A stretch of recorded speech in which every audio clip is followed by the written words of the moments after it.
Good morning, YouTubers. Yeah, we got still been raining like cats and dogs here at the Golden Palace in Mindanao, Philippines.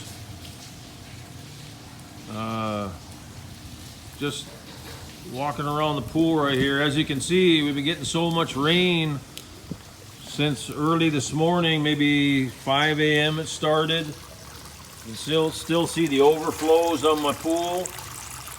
So it comes off the edge of the infinity wall here and then dumps over into the reservoir, infinity wall reservoir. And if I don't have the pumps running, it just drops right out my overflows and then in my drainage system.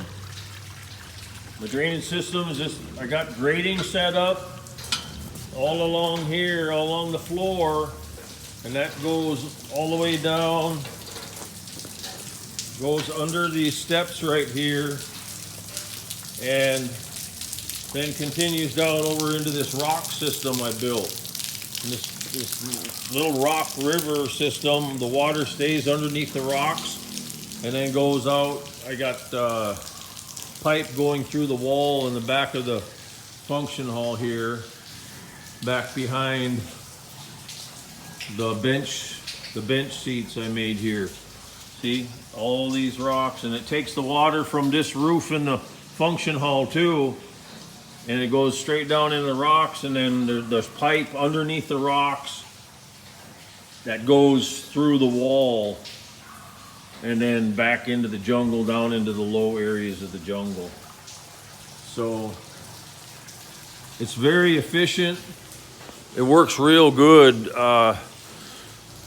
If you spend any time in the Philippines, there's no drainage systems almost anywhere, and you get flooding, crazy flooding and mud puddles and swamps and everything else everywhere. So all these builders, if you guys are building in the Philippines, always pay attention to a good drainage design for your property, especially if you're going to have a finished property like I have, where everything is, finished off. I got tile. Then this whole area here, I started to get sick of tile, so I used just clay brick. That's all this is. I just bought clay brick, and they're like, each piece is like 2 pesos, 2 or 3 pesos. So figure that in, and all these here, I think I spent around 50,000 pesos for all the brick here. Maybe it was a little less than that. Maybe it was 40.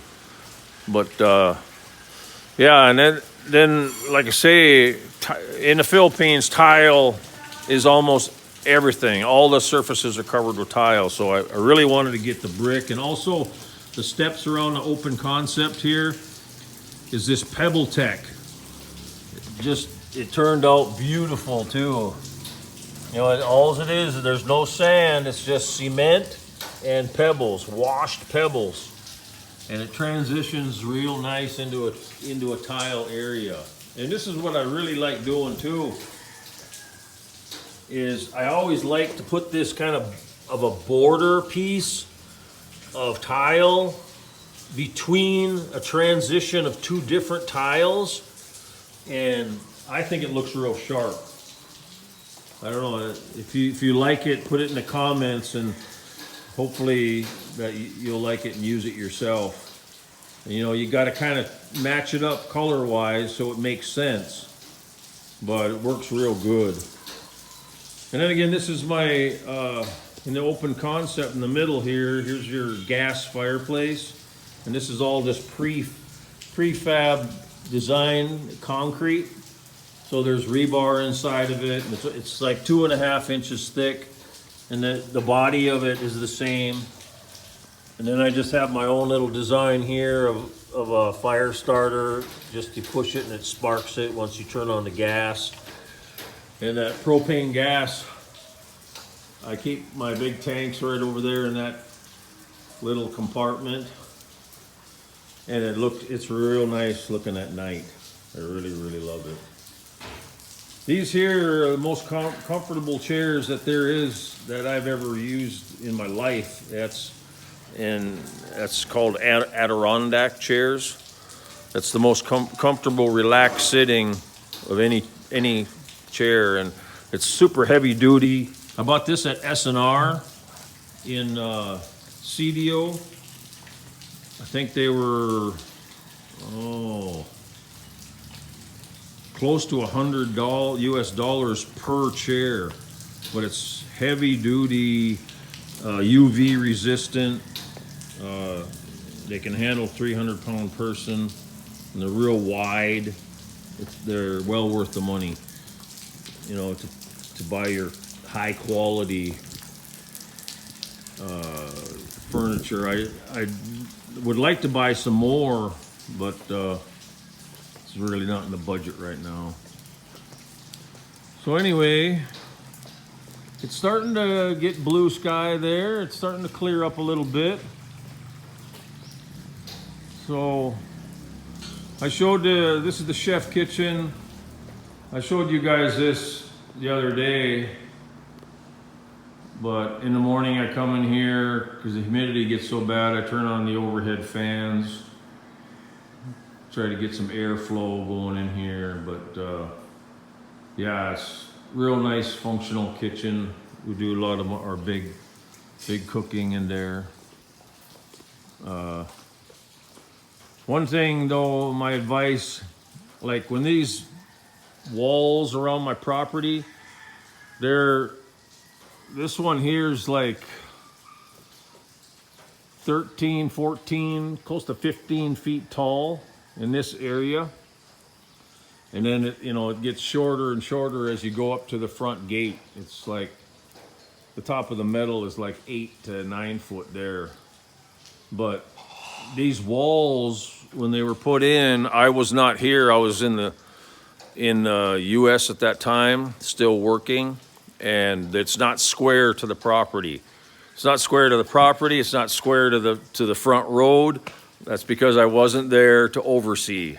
If you have construction, and like I see a couple other foreigners that they have construction videos of building their property and everything. Once I was here and after I was retired, I designed everything. I made sure everything was right according to being plumb and being square. And that's one thing that a lot of these Filipino contractors, they don't pay attention to being plumb and being square. So all these walls, it was like 2 million pesos to build this wall all the way around this lot, which is like 2/3 of a hectare. So it was big money. And the wall in the back here is like close to 20 foot high in the very back, because this whole ground here from the back goes up. It's at a slant, right? And that's how I was able to do the finity wall on the pool and do these windows on the pool, because the whole property is slanting down like this, right? So it worked out real good to be able to put these windows at this far end. But anyways, like I was saying, so this wall here and the wall back behind the chef building is not square in the corner. So in that corner over there, that's not a square corner. So when my foreman built this place, he didn't square up this wall. This short wall should have been squared up with the longer wall in the back, and never did. So what does that do? It makes all the countertops unsquare. So then you're trying to put in a square range and it's not square. So we had to cockeye it in there, and it was a nightmare. So you got to start out square when you build a room. And then that's his excuse. It's like, oh, because the walls weren't square, so that's why the countertops didn't turn out square. Well, duh. You can't leave it unsquare. When you're building a room off of an unsquare wall, you have to square it up. Make your short wall square to your other wall. Then start building your cabinets. Boom. Badady boom boom. See, and this is the kind of stuff that when you have a construction project, you got to be there. I mean, that's true in the U.S. or anywhere too, but really you have to be there in the Philippines. And that's another thing, you know, I've been around construction my whole life. My father's a carpenter by trade, and he was a superintendent of some massive billion-dollar projects. So I've been around it my whole life by his side, and so I have a lot of engineering and construction skills. That's why I do all my own designs, and I can do my own engineering. But it's very important that you're always putting your eyes on everything all the time. If you don't, it's going to be wrong, and you got to tear it apart, or just got to live with it being wrong.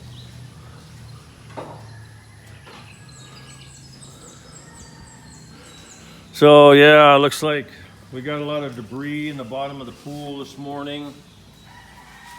A lot of that's from those blackbirds up there. They spring of the year in March are just terrible. They always are going up there wanting to eat their seeds from papaya, and there's some other fruit trees here. They're always eating their seed, eating the fruits, and then dropping the seeds in the pool.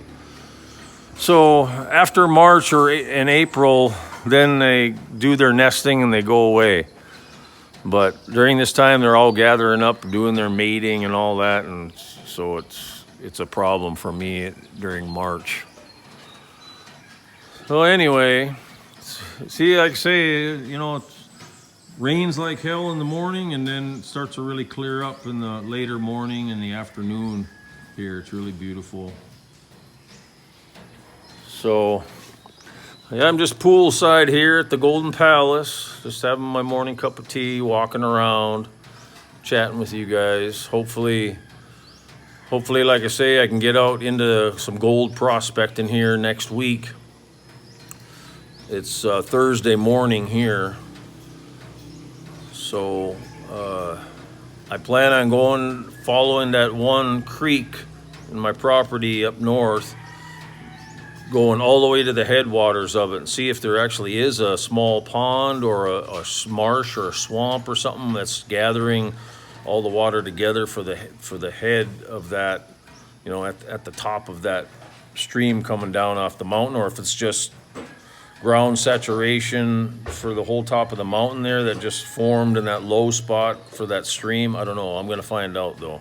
It's so thick. I'm just going to have to probably put my metal detector on my back and use a machete and just cut my own path on the top of the ridge all the way up as high as I can go on the mountain, and then work my way down to where the creek is. So we'll see. It should be a good one. I still need to get a better microphone. I know some of these videos, the sound ain't coming, and I'm sorry for that. Sound ain't coming in too good. I'm gonna get one on order here. This week I'm gonna order it, and maybe even a stand so I can do some more hands-free videos, especially if I start digging into some nuggets. You know, I can video a lot better if I get a stand for this phone. But yeah, I can buy things like in the U.S., Amazon, right? You know, all you guys in first world countries, Amazon, I mean, Jesus, I ordered thousands in online orders from Amazon over the last 10 years or so.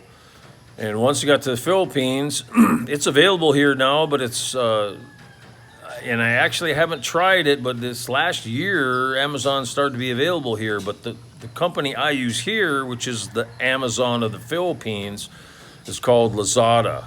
There's also Shopee I've never used Shopee, but I use Lazada all the time, and I can get 90% of what I want on Lazada, just like I did in Amazon. So if you don't know that, Lazada is the way to go here. And they also here, they deliver right to your door. They do Amazon, but you don't have to pay for it with a credit card. Here, cash on delivery. Cash. That's the way I like it. You know, get away from the credit. The credit's going to kill you. So I know that from experience. And a lot of the younger people, oh, credit card this, credit card that, right? Because they don't know any better. The banks and all the, some of these big department stores are just pushing the credit cards all the time, right? So good luck with that. The best bet always is, if you can't afford it, don't buy it. That'll always keep you safe. It'll always keep you not a slave to the credit system. So anyways, Lazada, that's the way to go. What else? That's about it for this morning. So you guys take care this morning. I got a couple other subjects I'm going to visit with you guys here today if the weather starts to cooperate. So take care. Talk to you later.